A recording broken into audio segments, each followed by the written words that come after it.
lesoir.be. Conseil national de sécurité, le résumé des mesures.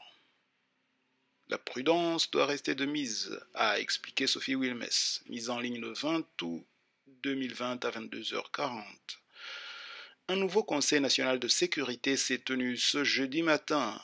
Dans la foulée, Sophie Wilmès a pris la parole lors d'une conférence de presse afin de faire le point sur les nouvelles mesures.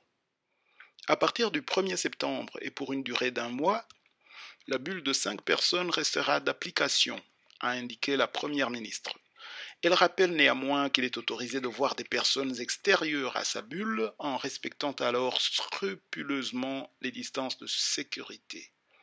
Il est essentiel de pouvoir garantir à nos enfants de pouvoir reprendre l'école en toute sécurité, a également assuré Sophie Wilmès. Les différentes communautés se sont accordées vendredi dernier pour organiser une rentrée scolaire sous un régime commun code jaune. Cela signifie que la semaine de 5 jours de cours sera à nouveau la norme de départ. Un code de couleur orange pourrait être adopté dans certaines communes particulièrement touchées, ce qui imposera de prendre des mesures complémentaires. Une augmentation du nombre de personnes pouvant se réunir lors d'événements a été décidée. 200 personnes à l'intérieur et 400 personnes à l'extérieur. Pour les enterrements, 50 personnes pourront se réunir. Le port du masque reste obligatoire dans les deux cas. À partir du 24 août, les clients pourront de nouveau se rendre à 2 dans les magasins.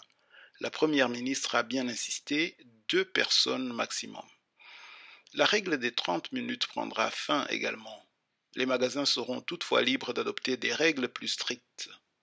La Première ministre a annoncé que les couples qui ne sont pas mariés, séparés par des frontières, pourront officiellement se retrouver à partir du 1er septembre.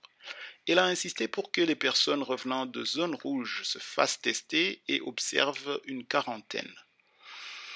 La situation n'est ni dramatique ni parfaite, a par ailleurs expliqué Sophie Wilmès. Nous pouvons parler d'une tendance à la stabilisation, voire à l'amélioration.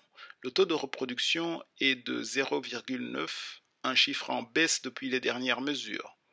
Les hospitalisations sont en hausse, mais c'est une hausse relative, comparée à la situation du mois de mars-avril, a-t-elle précisé.